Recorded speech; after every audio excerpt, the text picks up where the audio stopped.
እናቴ ሞተች እና አሁን ልል የፈለግኩት አሌክስ ሆነ ደስተኛ አይደለሁም። አሁን ይህን ታሪክ ከሆነ አባቴ ወደ 10 አመቱ እና እሷ ወደ 12 አመቷ ነው እና ለምን እንኳን እንደምኖር አላውቅም። አንዳንዴ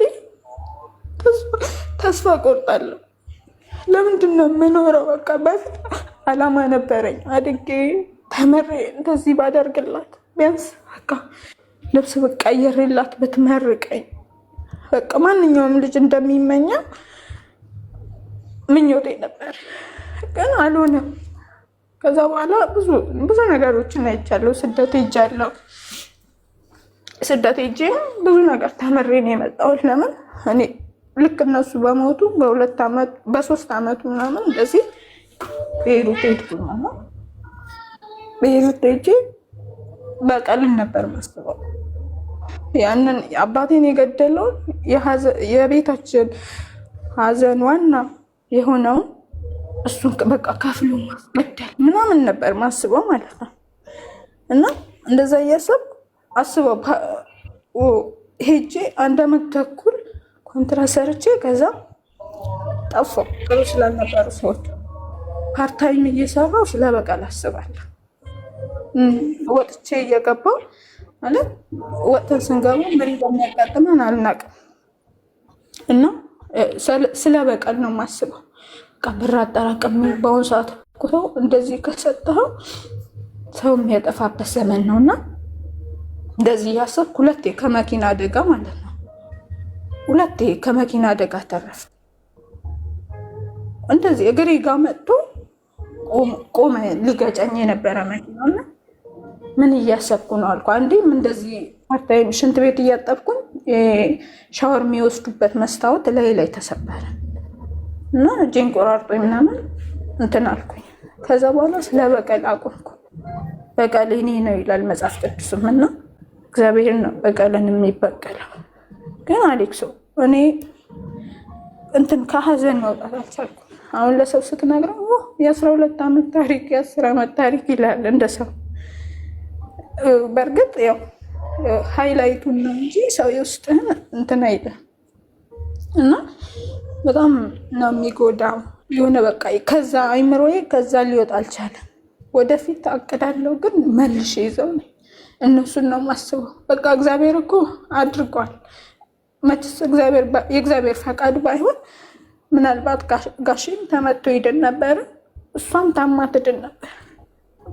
ግን እንደዚህ አስብና ደግሞ መልሼ ይዘው ነው ቤተሰብ ለመመስረት እንትን ለማለት ይጓጓል። ግን እኔ ጉጉት የለኝም። ለምንም አክቲቭ አይደለሁም። ሰው ተሰብስቦ ሲጫወት ራሱ እንትን እላለሁ፣ እቀናለሁ። እንዴት ነው የሚጫወቱት? በቃ እንዴት ነው የልባቸው የሚያወሩት እላለሁ። አሁንም እኔ በስደት ነኝ፣ ግን ጸሎት አደርጋለሁ። እግዚአብሔር በቃ የወደድከውን አድርገሃል። በቃ እኔ አትረሳውም፣ አንድ ነገር አትረሳውም። ግን ቢያንስ በቃ አልፈ መሄድ የሚባለውን ነገር አቃተኝ እና ያንተንም ምክር ያለህን ምክር እንድትመክረኝ ነው። አይዞሽ ሚዩት አድርጊ እስኪ ተረጋጊ። ትንሽ ለቅሷ ትንሽ ይከብዳል። ውስጥሽ በጣም እንደተቃጠለ ያስታውቃል። በጣም አዝናለሁ እሺ በሆነብሽ ነገር በጣም ግን አንቺ ይህንን ልትቀይሪው አትችይም። አንዳንድ ነገሮችን ልትቀይሪያቸው ማትችያቸው ነገሮች መቀበል ነው። እሺ ትቀበይዋለሽ። ሞትን የመቀበል ምርጫ ብቻ ነው ያለን ማናችን። ደም በበቀል አይጸዳም ማለት የአባትሽን የገደሉብሽን ሰዎች አባትሽ ሲመለስልሽ ነው እኮ ፍትህ የምታገኘው። ያ ደግሞ ሊሆን አይችልም። ሊሆን የሚችለው በፈጣሪ ብቻ። ስለዚህ ልትቀይሪው አትችይም። ሄደሽ እንኳን ደም በደም በሚል ሄደሽ ብትበቀይ ለውጥ አያመጣም። አንቺም አብረሽ ገዳይ ነው የምትሆኚው። መተውን የመሰለ ትልቅ ነፃነት ያለው ነገር የለም። ራቂ እስኪ አሁን ከሚያሳመሙሽ ከሚያቃጥሉሽ ስታዩ ከሚያሳምምሽ ቦታዎች ራቂ። መዳን አለብሽ። ቂም አዝለሽ ነው እየሄድሽ ያለሽው። የአንቺ ጥፋት አይደለም እኮ ልትቀይሪው አትችይም። ይሄን መመለስ አትችይም። ስለዚህ ፈጣሪ አሁን ለብቻሽ በዚህ እሳት ውስጥ ያሳለፈሽ ወርቅ እንድትሆኝ እኮ ነው። ወርቅ መሆን ማለት እኮ በከባድ እሳት ውስጥ አሁን በእንዳንቺ አይነት ሁኔታ ውስጥ አልፎ መልካም ልብ ይዞ መገኘት ቀልድ አይደለም። ስለዚህ መዳን አለብሽ። ለመዳን ደግሞ የምታደርጊው ምንድን ነው? አንደኛ ነገር ወደ መንፈሳዊ ህይወትሽ ዘንበል በይ። ምንም እምነት ተከታይ ብትሆኚ ችግር የለብኝም።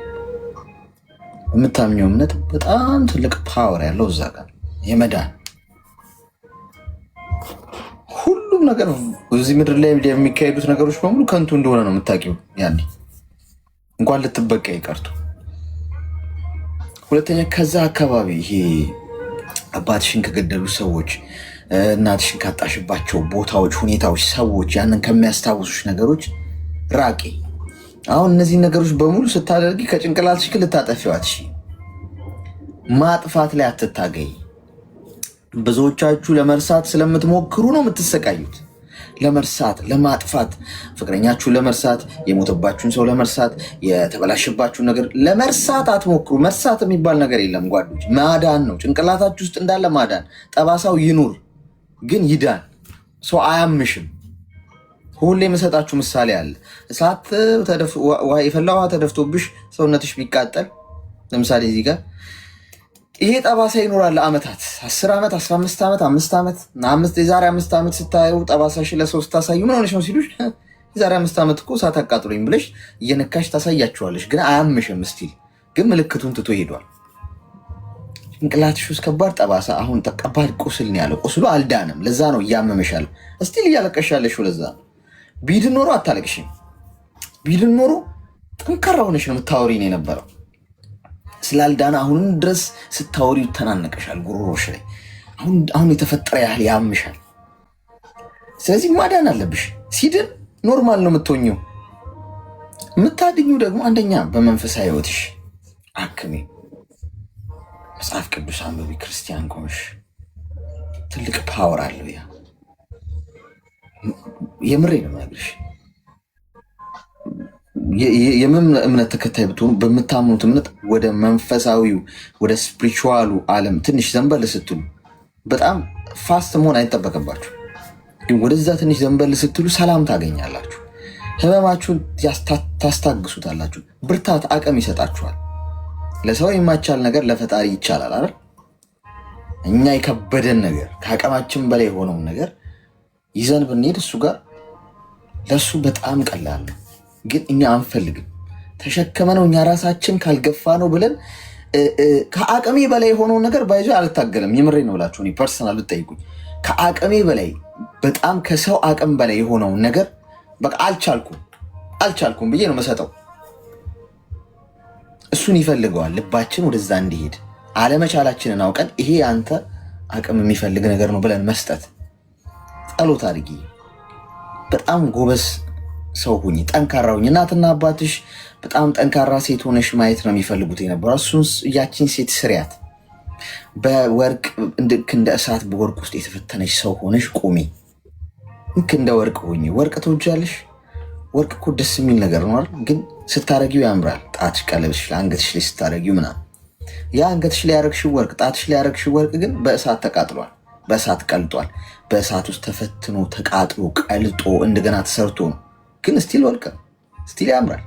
ግራሙ አልቀነሰ፣ ቀለሙ አልለቀቀ። ግን በከባድ ሙቀት ውስጥ በከባድ እሳት ውስጥ ግን አልፏል። ያ ወርቅ ማማሪያ ማጌጫ ሆነ። አየሽ፣ አንቺ ከወርቅ ትበልጫለሽ። ከስቲል እሳት ውስጥ ሆነሽ እንኳን ሻይን የምታደርጊ ሰው መሆን አለብሽ። ጠንካራ ሰው። ህመም የሌለበት ሰው የለም። የኔ እናት እዚህ ውስጥ አሁን 1600 ሰዎች አሉ። ማ ህመም ውስጥ ያላለፈ አለ? ማ ጭንቀት ውስጥ ጭንቀት የሌለበት ሰው አለ? ማን ፈታ ብሎ ማን ምንም አይነት ጭንቀት ሳይኖርበት በምንም አይነት ፈተና ውስጥ ሳያልፍ ማን እዚህ ደርሷል? እያንዳንዱ ገብቶ ቢያወራ ያለፈበት በጣም ከባድ ህይወት አለ። ግን አንዳንዶች ሰዎች በጣም ብርቱ ናቸው። ከህመማቸው ከስቃያቸው በላይ ናቸው። ከፍ ብለው ነው የሚበሩ። ህመም ስለሌለባቸው ሳይሆን ህመማቸውን አሸንፈው በጣም ጠንካራ ሆነው ጥርሳቸውን ነክሰው አልፈው ጥንካሬ ላይ ይቆማሉ። ነገሮች አይቀሉም፣ አንቺ ትጠነክሪያለሽ እንጂ። ይህንን አስምሪበት። እኛ እንጠነክራለን እንጂ ነገሮች የተሻለ አይሆኑም። ይህንን እመኑ። ያላችሁበት ህይወት በጣም ከባድ ከሆነ አሁን ከባድ ጊዜ እያሳለፋችሁ